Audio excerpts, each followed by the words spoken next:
জুমা, তুমি এই বিরিয়ানিগুলো বাড়িতে নিয়ে যেও না। তোমার কাকিমা এই বিরিয়ানিতে বিষ মিশিয়ে দিয়েছে, যাতে করে এটা খেয়ে তুমি আর তোমার মা মারা যাও। আমার নিজের পাপ নিজের উপর এসে পড়েছে রে মা। আমি সোহা ও তার মেয়েকে বিষ মিশানো খাবার খেয়ে মারতে চেয়েছিলাম, এখন নিজের বিষে নিজেকেই মরতে হচ্ছে রে মা। আরে মিলি ভাবি, আপনি কি করছেন? এই গাছটিতে অনেক মুকুল হয়েছে বলে আপনি শুধু এই গাছেই পানি দিচ্ছেন। পাশের যে মরা গাছটা, ওইটার যত্ন কেন নিচ্ছেন না আপনি? এই দুটো গাছই তো আমার স্বামী লাগিয়েছে। আমার স্বামীর মৃত্যুর পর থেকে তো এই পর্যন্ত এই গাছের ফলই খেতে পারিনি। দেখ সোহা, তোর যদি এতই ইচ্ছা হয় তাহলে তুই এই মরা গাছের যত্ন নে। আমি পারবো না, কারণ এই মরা গাছ থেকে আমি কোনো ফলের আশাই করি না। আর আমি এই গাছে পানি দিচ্ছি এই জন্য, কারণ কিছুদিন পর এই গাছে অনেক আম ধরবে, আর সেই আম আমি বিক্রি করে অনেক টাকা পাবো। এই গাছটা আধমরা হয়েছে বলে আপনি এই গাছটিকে অবহেলা করতে পারেন না।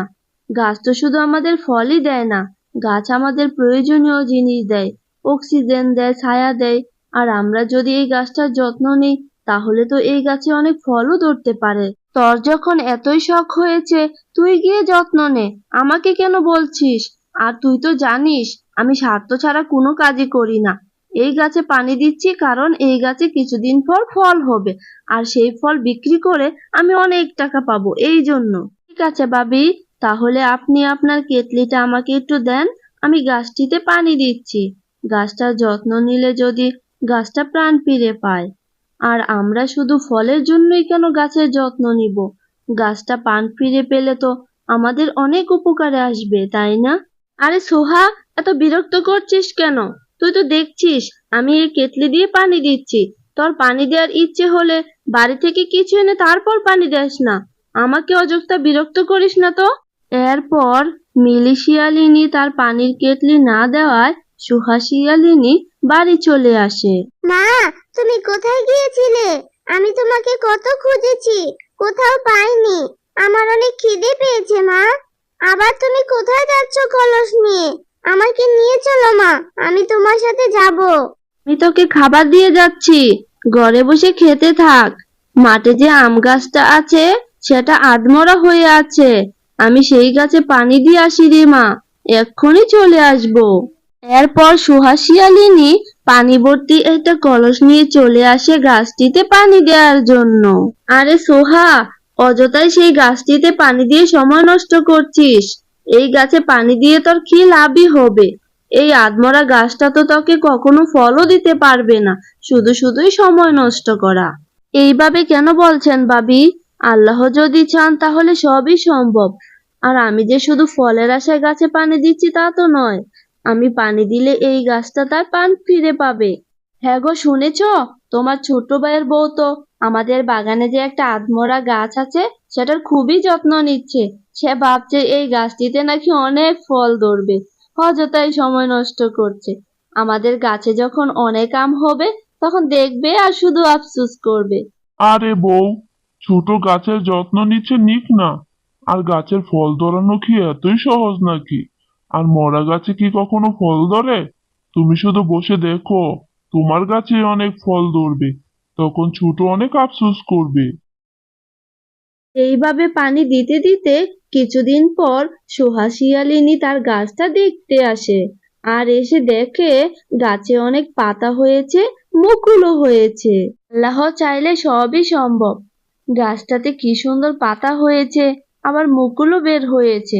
কিছুদিনের মধ্যেই মনে হচ্ছে আমও ধরবে। মা, তুমি তো বলেছিলে কিছুদিনের মধ্যে আম গাছটাতে নাকি আম ধরবে। আমি এখন ভাত খাবো না, আমার এখন আম খেতে ইচ্ছে করছে মা। আমাকে একটা আম এনে দাও না। আমাদের ওই গাছে কি এখনো আম ধরেনি? আরে মা, এখনো আম ধরেনি, তবে আল্লাহ যদি চান তাহলে নিশ্চয় আমাদের গাছে অনেক আম ধরবে। ওই আধমরা গাছে পাতা হয়েছে, আবার মুকুলও বের হয়েছে। গাছটাতে যখন আম ধরবে তখন তুই মন ভরে আম খাস। আরে সোহা, তুইও দেখছি আম পাড়তে এসেছিস। আমার গাছে কত বড় বড় আম হয়েছে, কত পাকা পাকা। আর তোর গাছের আমগুলো এখনো ভালো করে পাকেইনি। আমগুলো দেখতেও জানি কেমন লাগছে, নিশ্চয়ই আমগুলো খেতে টক হবে। তোর কাছ থেকে কেউই আম কিনবে না। আপনি তো বলেছিলেন এই গাছে নাকি কখনো ফলই ধরবে না, অযথা কষ্ট করছি। এখন আবার বলছেন আমার গাছের আম টক হবে। টক হলে হোক, আল্লাহ যদি চান তাহলে আমার গাছের আম মিষ্টিও হতে পারে। আপনি আপনার গাছের আম পারেন ভাবি। এরপর মিলি ও সুহাসিয়ালিনী আম পেড়ে বাজারে নিয়ে যায়। দাদারা দিদিরা, চলে আসুন চলে আসুন, আমার কাছে আছে পাকা পাকা মিষ্টি আম। সুহার আমগুলো অনেক টক। পাকা আম মিষ্টি আম রেখে আপনারা কেন টক আম নিবেন? চলে আসুন চলে আসুন। হ্যাঁ গো মিলি ভাবি, আপনি যে বলেছেন আপনার গাছের আম অনেক মিষ্টি, সত্যি কি মিষ্টি নাকি? আর সুহার গাছের আম নাকি অনেক টক। যদি মিষ্টি হয় তাহলে আমাকে 2 কেজি আম দেন, ভালো হলে আবার নিব। হ্যাঁ বাঘিনী ভাবি, একবার যদি আমার গাছের আম খান তাহলে বারবার খেতে চাইবেন। আমার গাছের আম নিয়ে যান, আশা করি আম নিতে আবার আসবেন। এইভাবে মিলি শিয়ালিনীর কাছ থেকে সবাই আম কিনতে থাকে, আর সুহার কোনো আমই বিক্রি হয় না। আরে আরে বাঘিনী ভাবি, আপনারা আবার আসছেন যে? বলেছিলাম না আমার গাছের আম একবার খেলে বারবার খেতে মন চাইবে। এই নে ধর, তোর আম তুই খা। তুই কি আম দিয়েছিস যা মুখেই তুলতে পারিনি এত টক? আমার টাকাটা ভালোই ভালোই ফেরত দে বলছি। আরে বাঘিনী ভাবি, আপনারা তো আম দেখেই নিয়েছেন, তখন তো আমি কোনো সমস্যা ছিল না, এখন কেন টাকা ফেরত দিব? আমি টাকা ফেরত দিতে পারবো না। ওরে হারামজাদি, তোকে আজ দেখাচ্ছি মজা। টাকা ফেরত দিবি না, তোর বাপ টাকা ফেরত দিবে। আরে সোহা, তোমার আম কি মিষ্টি হবে নাকি? মিলি ভাবি তো মিথ্যা বলে টক আম খাইয়েছে। যদি তোমার আম মিষ্টি হয় তাহলে তোমার কাছ থেকেই আম কিনবো। আগিনী ভাবি, আপনি আম খেয়ে দেখতে পারেন। যদি আম মিষ্টি মনে হয় তাহলে আম নিবেন, আর যদি টক মনে হয় তাহলে নেওয়ার দরকার নেই। তারপর বাঘিনী একটা আম খেয়ে দেখে। আরে সোহা, তোমার আমগুলো তো অনেক মিষ্টি। এত মিষ্টি আম আমি কখনো খাইনি। আমার কাছে টাকা থাকলে আমি তোমার ঝুড়িটাই কিনে নিয়ে যেতাম। আমাকে 3 কেজি আম দাও তো।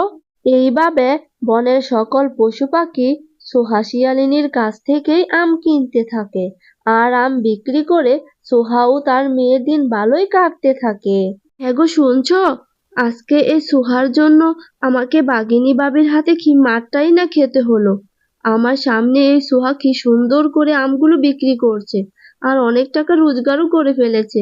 আমি বলি কি, এই সুহাকে যদি মেরে ফেলা যেত তাহলে আমরা আমের ব্যবসাটা ভালো করেই করতে পারতাম। হ্যাঁ বউ, তুমি একদম ঠিক কথা বলেছ। মা ও মেয়ে দুজনকে মেরে ফেললে আমাদের পথের কাঁটাও দূর হবে, তখন সব সম্পত্তি আমাদেরও হয়ে যাবে। তুমি ঠিকই বলেছ। জুমা তো বিরিয়ানি অনেক পছন্দ করে। আমি আজকেই বিরিয়ানি রান্না করব, আর সেই বিরিয়ানির মধ্যে বিষ মিশিয়ে মা ও মেয়েকে খেতে দিব। আরে জুমা মা, স্কুল থেকে বাড়িতে যাচ্ছিস বুঝি? আমি পথে এসে কখন থেকে দাঁড়িয়ে আছি তোর জন্য। একটু দাঁড়া না মা, আমি আজকে বিরিয়ানি রান্না করেছিলাম। ভাবলাম জুমা তো বিরিয়ানি পছন্দ করে, তাই তোর জন্য কিছুটা রেখেছি। বিরিয়ানি বাড়িতে নিয়ে যা, তুই আর তোর মা মিলে খাবি। সত্যি কাকিমা, তুমি আমাকে বিরিয়ানি দিচ্ছ? আমার যে বিরিয়ানি খুবই পছন্দ। কতদিন হয়ে গেল বিরিয়ানি খাইনি। বাবা বেঁচে থাকতে একবার মা বিরিয়ানি রান্না করেছিল, তারপর আর একদিনও বিরিয়ানি রান্না করেনি। তারপর জুমা সেই বিরিয়ানি নিয়ে আমবাগানের পাশ দিয়ে যাচ্ছিল। জুমা, তুমি এই বিরিয়ানিগুলো বাড়িতে নিয়ে যেও না। তোমার কাকিমা এই বিরিয়ানিতে বিষ মিশিয়ে দিয়েছে, যাতে করে এটা খেয়ে তুমি আর তোমার মা মারা যাও, আর তারা তোমাদের সব সম্পত্তি দখল করে নিবে। তোমার মায়ের মনটা অনেক ভালো, সে এই আধমরা গাছটার যত্ন করে পান ফিরিয়ে দিয়েছে।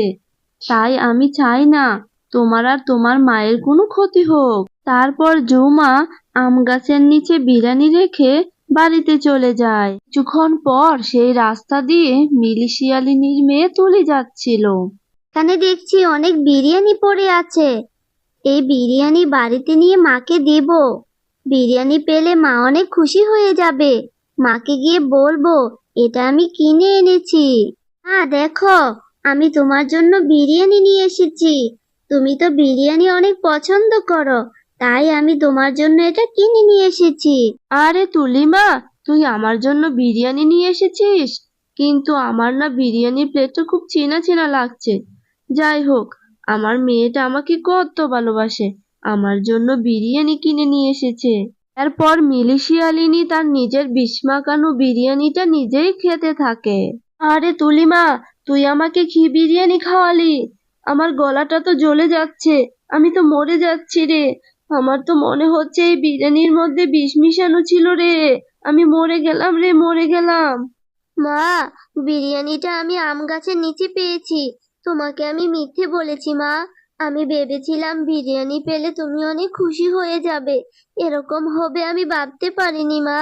আমার নিজের পাপ নিজের উপর এসে পড়েছে রে মা। আমি সোহাও তার মেয়েকে বিষ মিশানো খাবার খেয়ে মারতে চেয়েছিলাম, এখন নিজের বিষে নিজেকেই মরতে হচ্ছে রে মা। হ্যালো বন্ধুরা, গল্পটি ভালো লেগে থাকলে চ্যানেলটা সাবস্ক্রাইব করে দিও আর পাশে থাকা বেল আইকনে প্রেস করে আমার পাশেই থেকো। ধন্যবাদ সবাইকে।